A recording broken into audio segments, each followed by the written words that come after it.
Thank you and good evening. What a joy it is to see such a tremendous response to this conference. When my colleague Nancy Pearcey and I were first talking about this a year ago, when Trinity invited us to come, the Center for Bioethics and Human Dignity invited us to come and participate in this conference, we kind of wondered how many people would respond to an invitation for a conference on bioethics. And wherever I go, people say to me, bioethics, what is that? And so it was a thrill to learn of the great response to this conference and to see all of you here this evening. Don't pay any attention. I have trouble with recording devices and microphones. It seems to follow me around.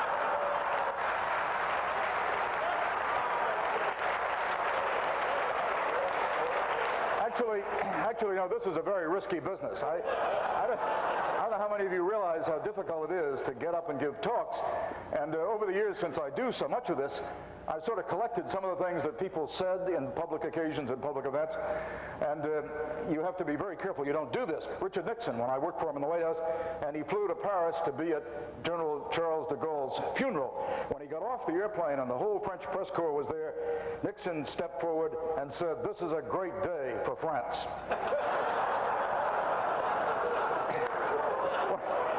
One of my all-time favorites, as a matter of fact, is right here in Chicago, when Richard Daley, the boss, the mayor of Chicago, once said, "I want you to get this thing straight, once and for all. The policeman isn't there to create disorder. The policeman is there to preserve disorder." I do enjoy, actually, what politicians have to say. Governor Pat Brown, when he was governor of California, visited a flood site, a local flood, and he said, "This is the worst disaster in California since I was elected."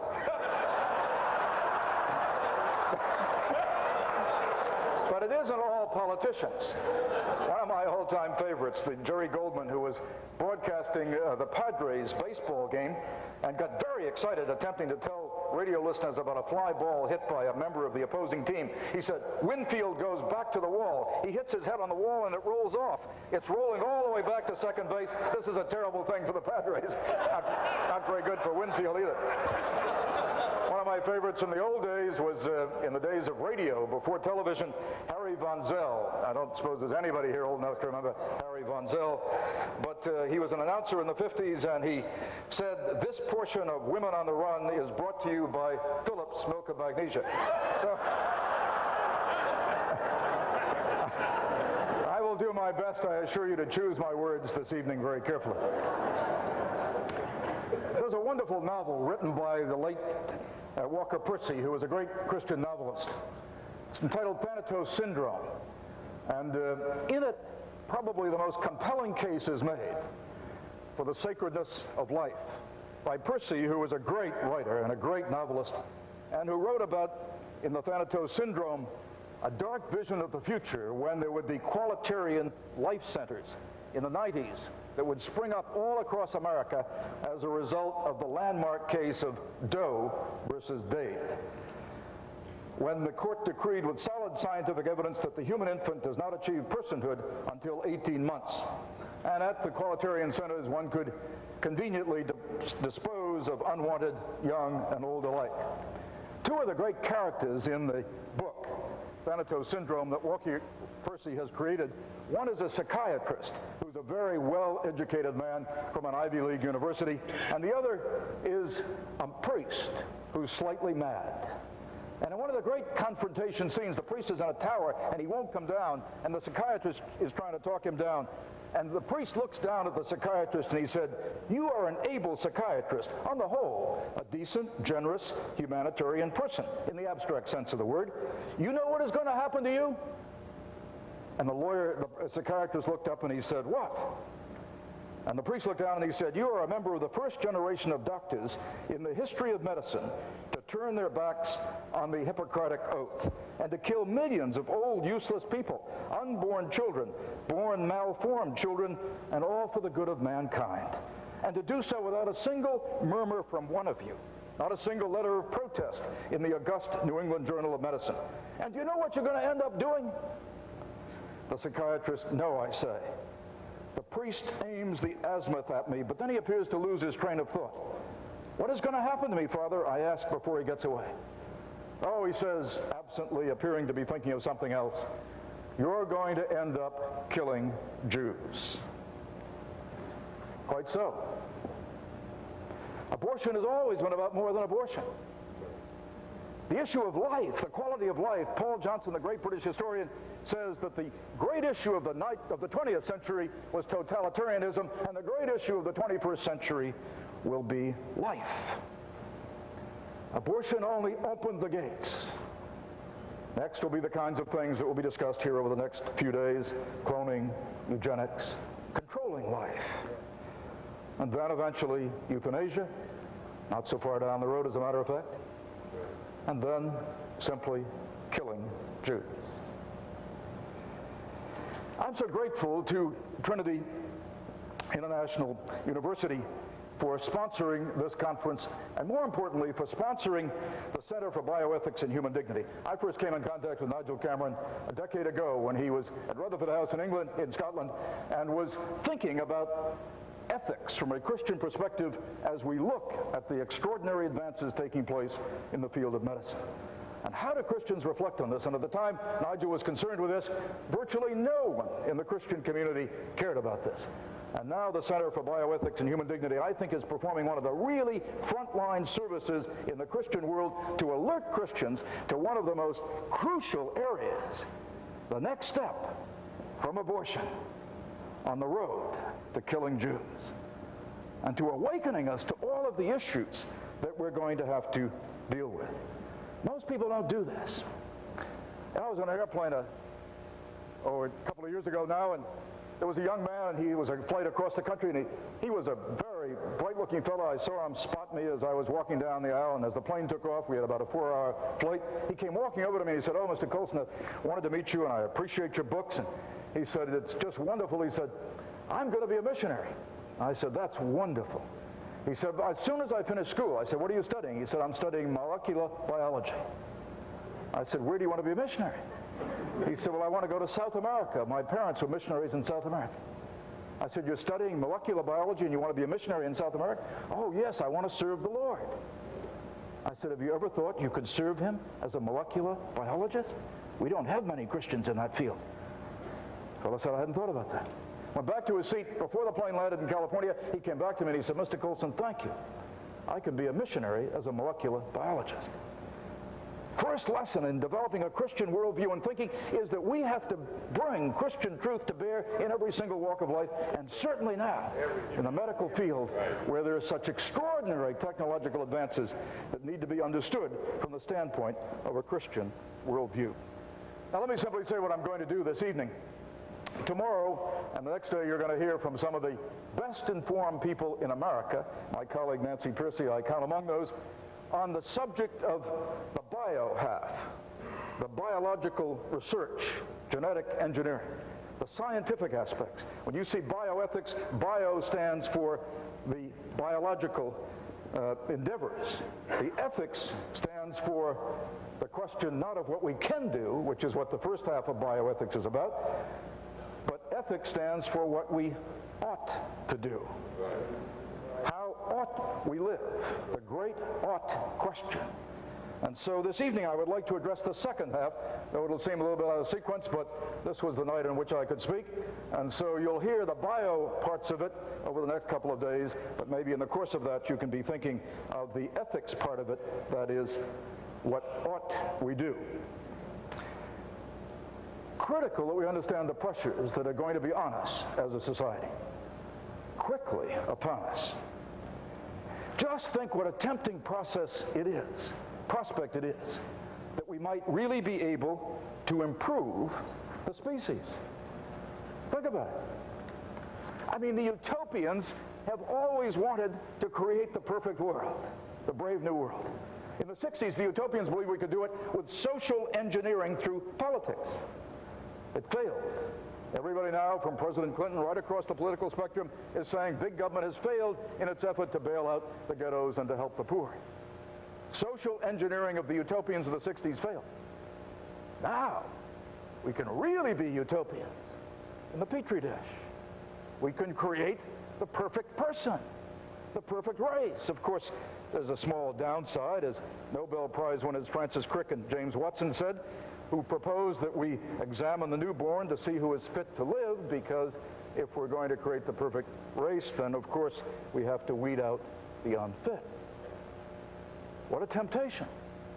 I think in the field that I'm in, Wilson and Herrnstein did a study in 1985, the seminal work in the field, in my opinion, on the causes of crime. And they discovered, James Q. Wilson, who's now the criminologist at the University of California, was then at Harvard, and the late Professor Richard Herrnstein at Harvard, did a seminal study in which they discovered that the cause of crime was the lack of moral training of kids during the morally formative years. But they did find one possible genetic link. They found that the children of criminals, even when they were adopted and weren't raised by those parents, were more likely to go into criminal activity than kids who had not had a parent who was a criminal, even when the child didn't know his biological parent. And so Wilson and Herrnstein in that classic work said that they did find a possible genetic link in the cause of crime. Now, crime costs us $500 billion a year. $500 billion a year. 60 million victims. Can you imagine the pressures and political pressures which no politician could possibly resist if someone were to say, we've identified the crime gene? Take it a step further. We've identified the sin gene. Even though society says there is no such thing as sin, we've found out what causes all this dysfunction in people's lives. We won't call it sin, but we'll call it dysfunction. We found the gene. Can you imagine the pressures that will be on, and how difficult it would be to resist? Oh my. Have you thought about how the pressures will build for facilitating a politically correct lifestyle? A doctor in Yorba Linda, is this on, by the way? Got any microphone here? I do? Okay. A doctor in Yorba Linda who read about this conference sent me a letter, and he posed to me one of the dilemmas that he deals with. Let me just give it to you, and then you can think for the next couple of days about the ethical ramifications. One gay couple and one lesbian couple in California were close friends. They marched together in gay rights parades. The lesbian couple wanted children, as did the gay couple, and so the lesbians underwent hormone stimulation. Both men mixed their sperm and mixed them with ova in a petri dish, resulting in 24 embryos. 4 each implanted in the lesbian females, that made 8. 4 were implanted in a surrogate female with plans for abortion so that the adrenal gland at the end of 20 weeks could be planted in the father of one of the lesbian women, who had Parkinson's disease, the father was paying for all of this process. 4 more were saved as spares, and 8 were sent to the United Kingdom for research. 3 babies were produced. 2 successfully brought to term, 1 aborted, and the adrenal gland taken for the father dying with Parkinson's. 1 gay man married 1 lesbian woman so that 1 child could be legally adopted, because the state would not allow adoption except for heterosexual couples. And then they promptly divorced. Ended up with 2 children in 2 couples, each couple, the 2 lesbians and the 2 homosexuals, each having a child, 1 legally adopted. Anyone want to throw out some ethical questions that might arise out of that situation? That's exactly the kinds of issues that we're going to be forced to face. And the pressure will be so intense to relieve suffering. Can't you hear it now? Don't you hear it now in the debates over euthanasia? We have a right, a constitutionally protected right to be protected from suffering. And now, with biological research, just think of the pressures that will be on, all merciful, to decide when life is not worthy of life. But there's an enormous dilemma here for Christians. We aren't Luddites. We aren't trying to stop progress. Genetic research may lead to some very, very important medical advances, and you've already heard examples of that this evening. critical question that we have to be the only ones in our society who can do this, the critical answers that we have to provide are, what are the restraints? Technology says you can do it, but ought you to do it? Is it something you should do? And we're the ones who bring that dimension to bear. Can you imagine what it would have been like if there were no moral restraints on the use of the atom bomb? No, you can't imagine what it would be like, because none of us would be here. Atom bomb would have destroyed the world with no moral restraints. And the same may be said for any kind of technology. I've read the work of the Warnock Committee in London, England, and when Dame Mary Warnock concluded there is no such thing as a moral expert, so everyone has a right to judge for himself. That is, to sort out what our feelings are and to justify them. That's one thing human beings are very good at doing. That's the extent of the ethical reflection. No, if it doesn't come from us, where will it come from? The issue is not what we can do. The issue is what we ought to do. The issue is ethics. And the terrible thing in our postmodern culture is that it has no basis for ethics. I spoke 5 years ago now at Harvard Business School. I was invited to speak there because I had written an article. A friend of mine gave $20 million to Harvard to teach a refresher course on ethics at the business school. And I got the course material, and I saw that it was utterly preposterous. It was pure pragmatism, utilitarianism. Don't get caught. It's bad for your business if you get caught. I mean, that was basically what the 3-week course was all about. So I wrote some articles. I said, Harvard cannot possibly teach ethics. Harvard can't teach ethics because the institution is based on philosophical relativism. That's the philosophical base of the university. And ethics derives from the Greek word ethos, which means an absolute, a resting place, a hiding place. And that's what ethics means. And ethics can't be taught by people who say there is no absolute truth. So I wrote a couple of articles, and friends of mine on the Harvard Corporation were offended, and they wrote me letters, and correspondence went back and forth, and eventually Harvard invited me to give this distinguished lecture on ethics. I never prepared so hard for a speech in my whole life. I mean, I worked day and night. I read every single book I could get my hands on. I read the Harvard course material. I underlined it. I read Derek Bach, who was then the president of Harvard, and who's an ethicist. I read all of his material. I went up there to a packed hall at Aldridge at Harvard Business School, 350 students and faculty sitting in the half-circle lecture hall, sitting on the floor, on the steps, surrounding me. The place was absolutely jammed with people. And for 45 minutes, I told them why they were wasting their money, because they couldn't get an education in ethics at Harvard. I figured when that 45 minutes is over, I had better take a firm grip on that rostrum. And I gave them 45 minutes for questions, and I was sure they were going to come right up over the parapet and devour me alive. I didn't get one good question. Not one. Only question I got was a student stood up near the end and he said, Mr. Colson, if you were here at Harvard and you wanted to learn ethics, what would you do? I said, I'd get on the MBTA. Anybody knows anything about Harvard, you realize what this would mean to those students. I'd get on the MBTA, I'd go over to Boston College and order the course that Dr. Joseph Spinella is giving, where they're still teaching moral philosophy. I mean, you could start a riot at Harvard telling them they ought to go to Boston College. Kid stood up and he said, how do you spell Spinella?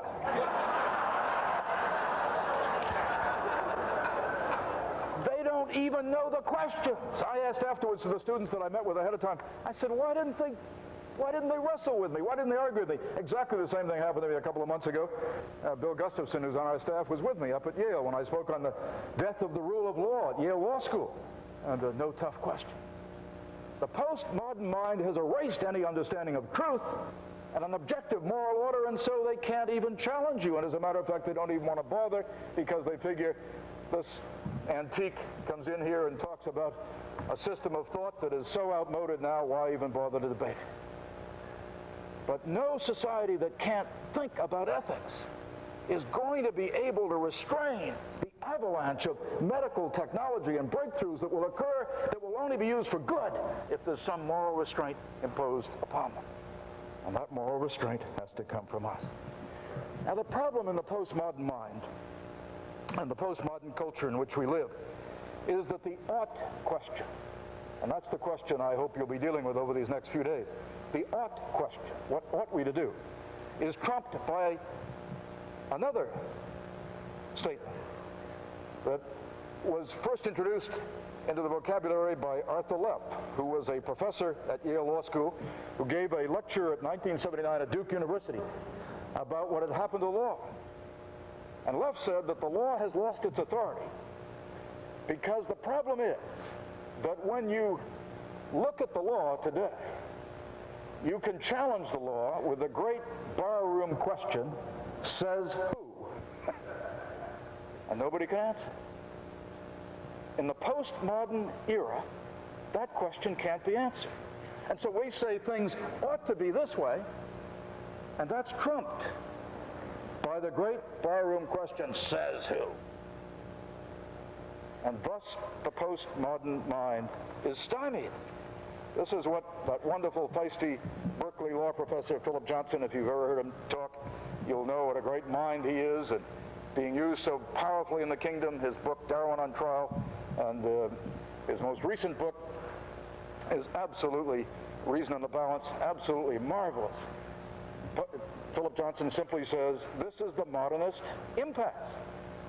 We want to have everything our way, and we want order, and yet we want everybody to be able to pursue the unencumbered self.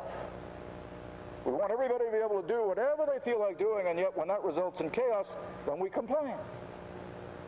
Somehow we've got to get across to the cultural elite who have cognitive dissonance and don't put these things together, that there's a price you pay for moral nihilism. And it's chaos, and then you've got to do something about the chaos. You may have heard me tell this story, but it makes the point so well, I'll tell it again. When I was at a editorial briefing for a major newspaper chain in America now a year or so ago, I was invited in by the publisher, and he had all of his editors in from around the country, walked into this mahogany paneled room and a great table and luncheon spread out, regal feast. And as I was walking in, I had my Bible under my arm, and the publisher looked over at me. He's a fine gentleman, really a lovely man, and he leaned over and he said, Mr. Colson, are you one of those Bible-believing Christians? I said I didn't know there was any other kind.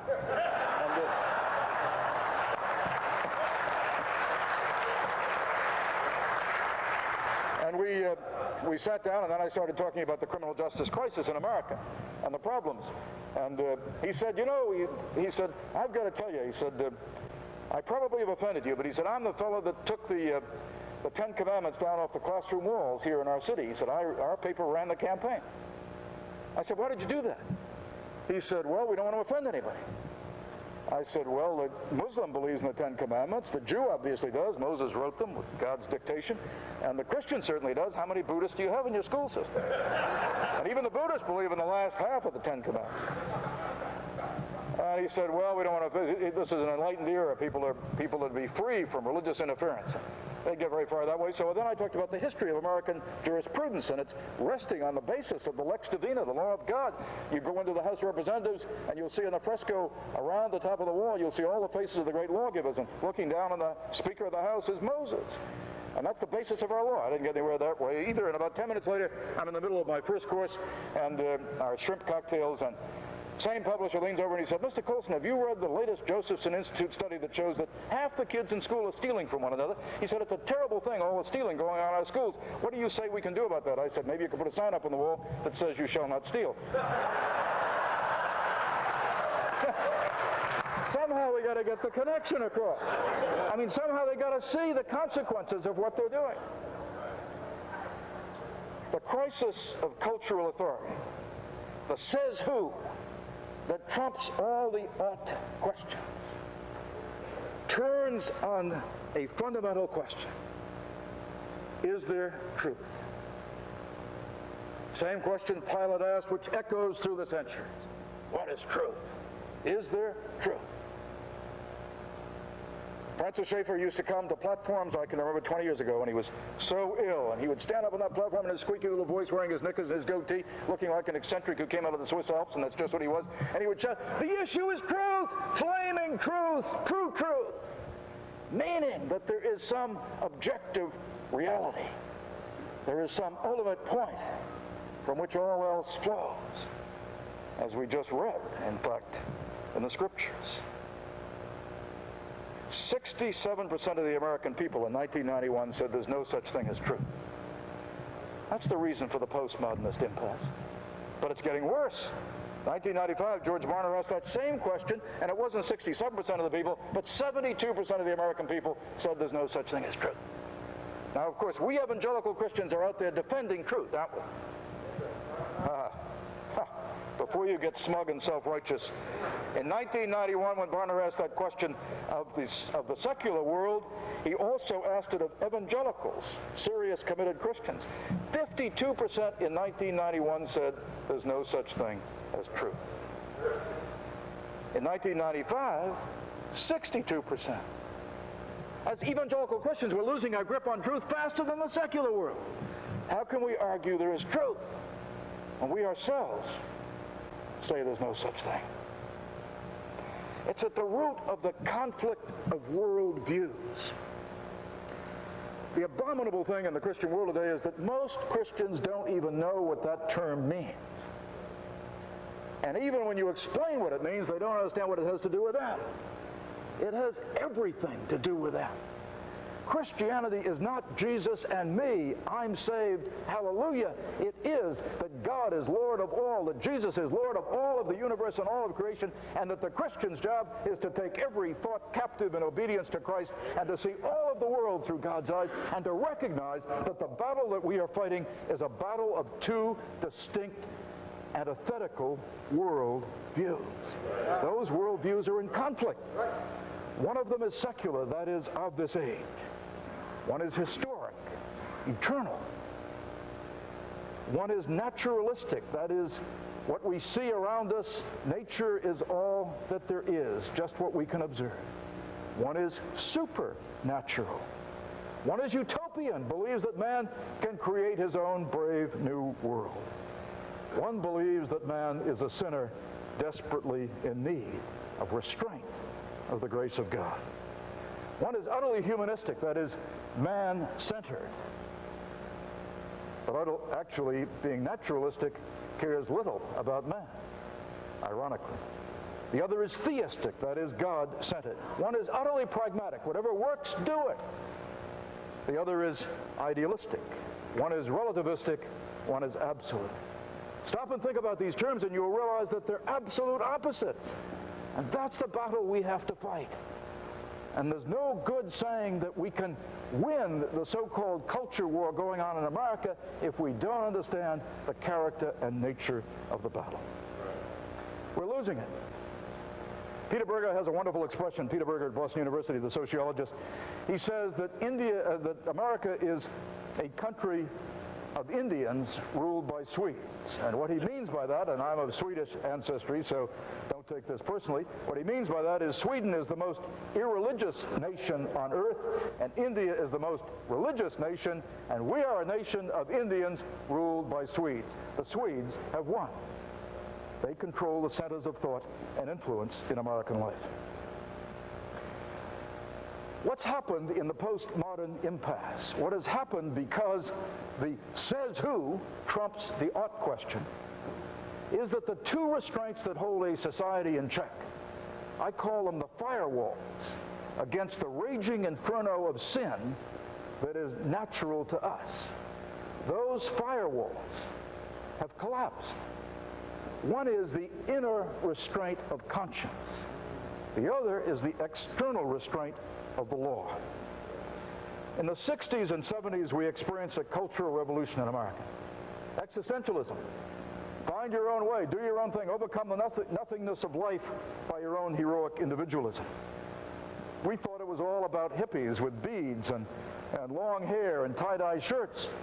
And it was. And when the 60s were over, many of us breathed a sigh of relief and said, oh, that decade is behind us. But the kids with the tie-dyes and long hair and the beads just got dressed up, put on three-piece pinstripe suits, and went to New York and became yuppies. And the value system of radical individualism, the pursuit of the unencumbered self, as Michael Sandel calls it, has flourished in America. So that today it's almost impossible to say that we genuinely have a community, because every single individual lives for himself. The soaring crime rates are simply the result of the breakdown of moral values in American life. The conscience is gone. But in America, you say we're safe because this nation was founded in experiment and ordered liberty and based upon the rule of law and the influence of Samuel Rutherford, the Scottish cleric who wrote Lex Rex, was so pervasive among the founders, and particularly with Witherspoon and others, that the influence of the law being king was dominant in America. And indeed it was. For the first 100 years of our nation's life, we believed and practiced what we had preached in our founding documents. The law was transcendent. The rulers reigned under the authority of the law. All of that has now changed. It began to change with Oliver Wendell Holmes. Oliver Wendell Holmes, the jurist, when he was at Harvard, formed something called the Metaphysics Club. And he and William James and John Dewey and Charles Peirce formed a little group which developed what is the first American-born philosophy. Here, pragmatism. What works is good. James said that truth is the cash value of an idea. And Holmes reformulated the law. He said you look not to some transcendent objective reality for the source of the law, but rather you look to the law itself as the sole source of its own authority. And then you look to social scientists, not to tradition or natural law, to tell us what the law should be or could be. And then you look to the majority vote for its authority. It took a long time for that idea to permeate the law in America, but it has hit us now like an avalanche. And I want to take just a few minutes to tell you how serious the crisis is. It all began with Roe versus Wade. The rule of law began to be undermined in America with that one decision. And that one decision, the Supreme Court sat down and figured out what it had to do in order to enshrine the one sacrament of American life, free sex. The sexual revolution of the 70s forced the court to find some basis on which they could grant a woman a right to choose in order to give fulfillment to the sexual revolution. Precisely what they did. It was a sociological decision. They said there was an implied right of privacy in the Constitution, not an explicit right. And that gave the woman the right to choose. New York Times, the day after that decision was rendered, said, Supreme Court settles abortion issue. Settles abortion issue. Well, they didn't settle it. Wouldn't go away. We kept parading in the streets because life was sacred, created in the image of God, and we couldn't surrender on that decision. And so in 1992, the court lectured us. You pro-lifers should stay away. This issue is settled. We're not going to change our minds. And the court rendered a decision, Casey versus Planned Parenthood, in which it scolded the pro-lifers, and it made abortion an expressly protected 14th Amendment liberty. But it went a step beyond. It enshrined it in the law so that it couldn't be reversed, but it went a step beyond. In defining liberty, listen to what the court wrote. Liberty is the right to make intimate and personal choices central to personal dignity and autonomy. It is the right to define one's own concept of existence, of meaning, of the universe, and of the mystery of human life. Whew. Every individual can define for himself or herself the mystery of life. See what the court unleashed? You see what it did? The sexual revolution, in order to give libertine lifestyle its imprimatur, the court came with Roe versus Wade, and then 20 years later, to settle the pro-life dissenters, gave us a definition of liberty as the right to find your own meaning in life. It wasn't long before the courts realized what that definition meant. And so in Compassion in Dying versus Washington, which was rendered by the Ninth Circuit on March 9th of this year, Judge Reinhardt, in 8-3 decision, used the Casey language to override a Washington state referendum which banned assisted suicide in the state of Washington. Voters of Washington didn't know what they were doing because in banning assisted suicide, they were taking away a constitutionally protected right. And listen to what Reinhardt said about those with strong moral or religious convictions. They aren't free to force their views, their religious convictions, or their philosophies on all the members of a democratic society. Anybody else is. And the idea of winning an election is you win the election so you can impose your views, but not people with religious convictions, because they upset the idea that we can determine for ourselves the mystery and meaning of life. Case did something else. infamous footnote 120 of that case said that anyone who was not competent to make a decision to take their own life, someone else could make it for them. In one day, the Ninth Circuit, one court away from the Supreme Court, in one day, it did more to bring euthanasia to America than the Dutch have done in 20 years. Who's that person going to be? Family member standing by the bedside with his pockets turned up? White-coated hospital technician? Well-meaning doctor who says, oh, let's be compassionate.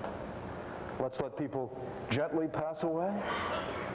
It's the first decision, as one of my colleagues said, the first decision which approved Americans killing Americans.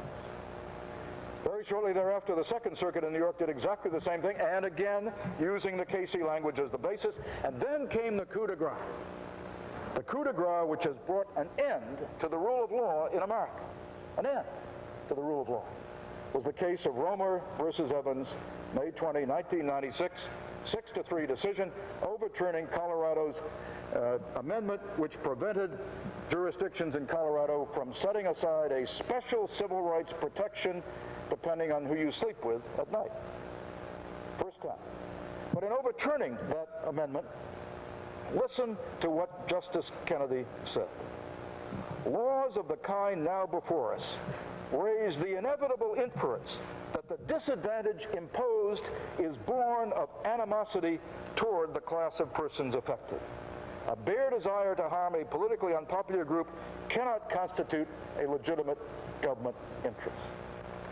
What Justice Kennedy said is that 52% of the voters of Colorado were bigoted and biased in passing that vote, even though there was no finding of fact to that effect. That's the first time I know of an appellate court making a decision without a finding of fact. As a matter of fact, the facts were exactly the opposite. Governor Romer testified that that wasn't the purpose of the referendum. Kennedy simply divined it, like a psychiatrist discovering repressed memories. He found out what the people were really thinking, even though the people didn't know they were thinking that. No wonder people are not bananas. We're headed down the road in this country toward a constitutional confrontation as 7 men and 2 women wearing black robes have taken away the democratic right of self-determination and have simply imposed, as Holmes once said, social engineering through the courts upon us as a people. The 2 firewalls are gone. The restraint of conscience is gone because of the radical individualism of our age. The restraint of the rule of law is gone because the Supreme Court has now, this year, taken it away. Who's going to decide matters of life and death? Who's going to decide what is legitimate genetic engineering and what is eugenics? Who's going to decide how far you can go in creating a superior species? I mean, for the Germans, it was tough. They had to get the SS elite and get some attractive women and try to get them together at the right time of the month and create the super race, the Lebensborn experiment. We can do it now in a laboratory. We can do it. Who's to tell us we shouldn't? What an awesome responsibility falls on the Church of Jesus Christ.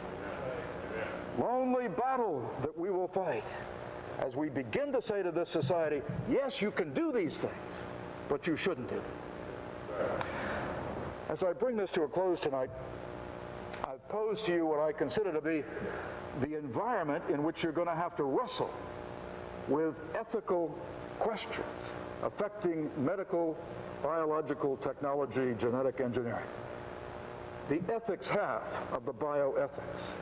And you'll hear some startling things over the next couple of days on the biological half.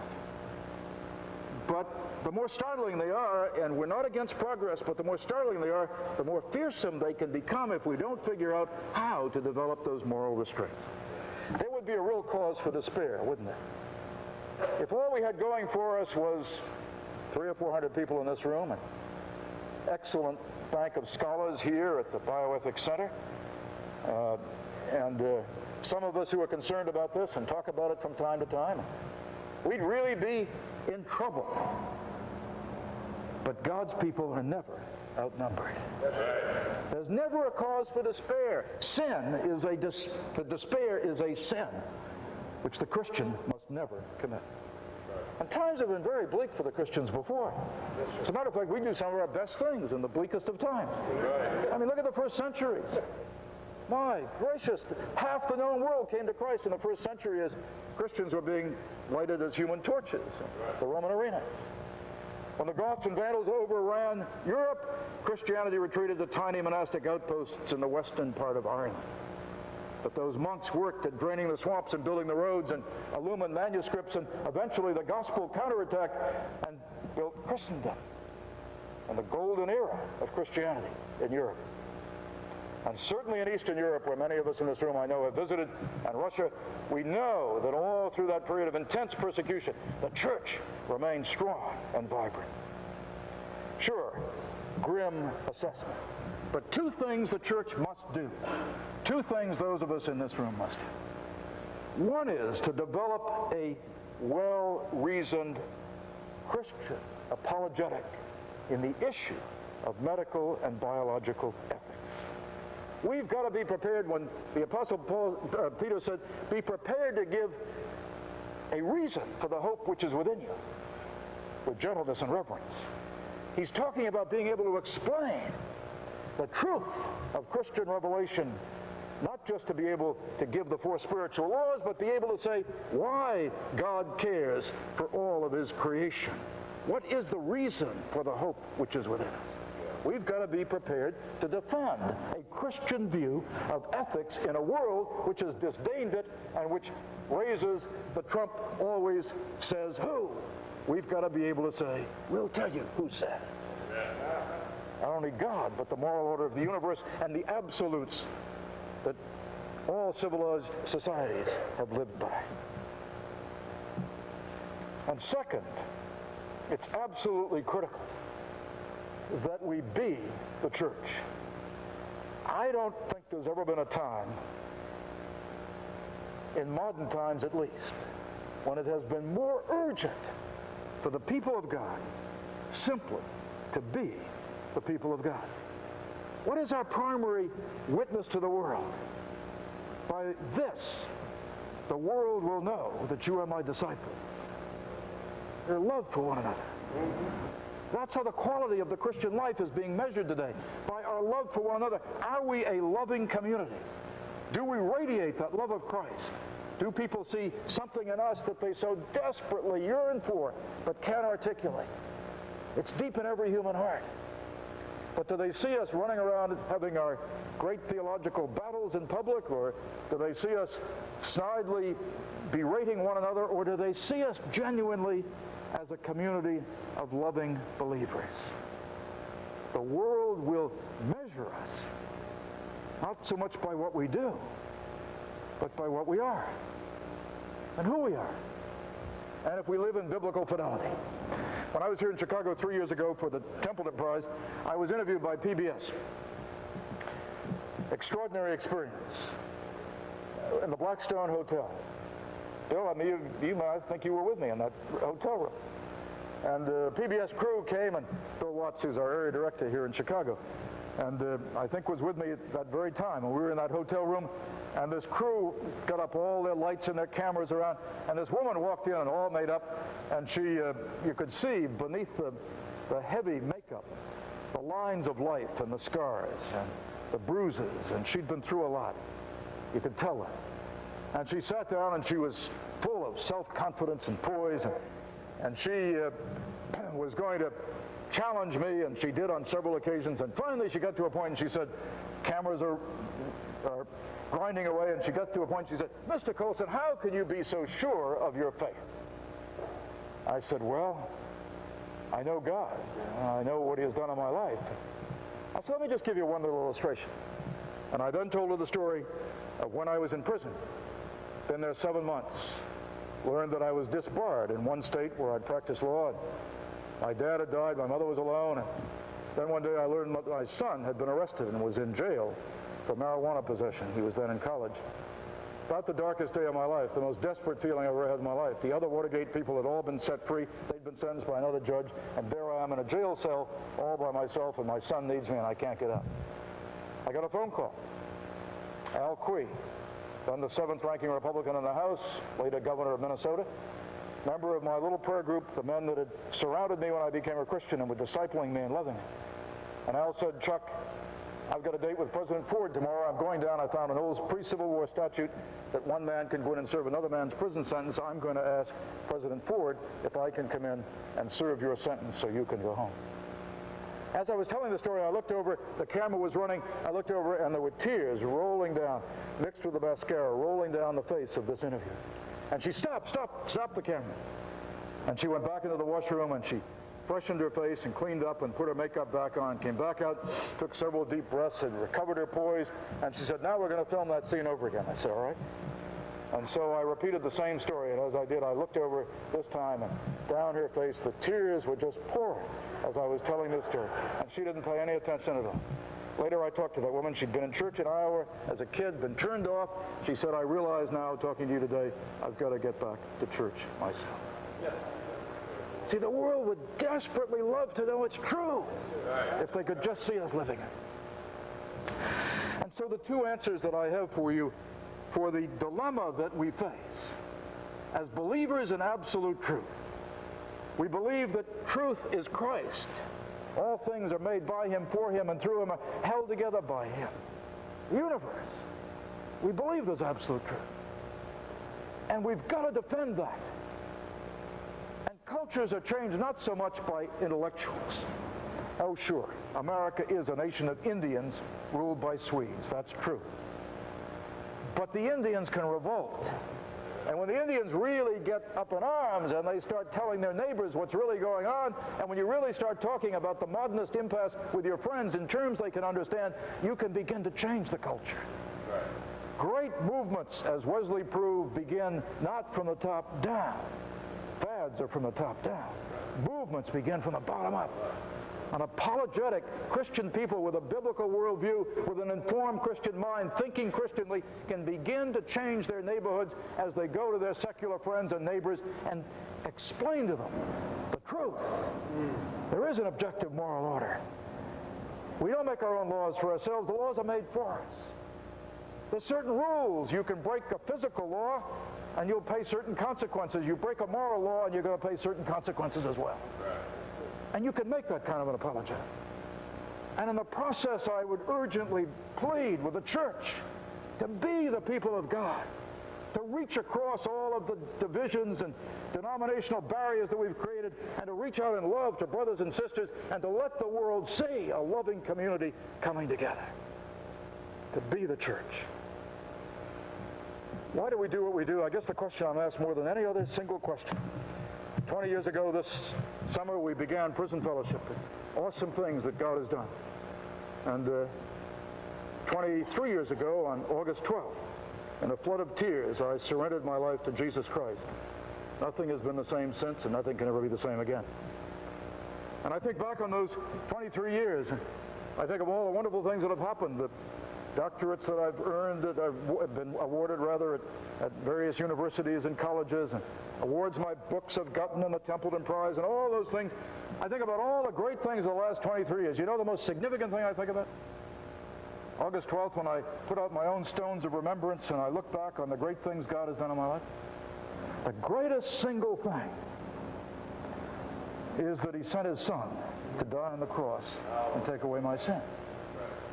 Because I'll tell you, honestly, I couldn't live with myself for what was in here unless I knew that Christ had paid that price and taken those sins upon himself and set me free. I couldn't live with myself. I couldn't. But I know for an historical fact he did. And what does that do for me? That creates what Chesterton called the mother of all virtues. Gratitude. Gratitude for what God has done. And gratitude compels me to do my duty. Right. I don't like getting on airplanes and packing my bag and leaving my wife. I don't like traveling all kinds of times and staying in motels all over the place. As a matter of fact, I've often said God is keeping me righteous by giving me a preview of hell. It's a Holiday Inn room. But I do that out of gratitude to God for what he has done in my life. I do my duty. Second reason I do it is a wonderful story the Jews have handed down through the ages, and I'm not sure if it's apocryphal or not, but it's a wonderful example.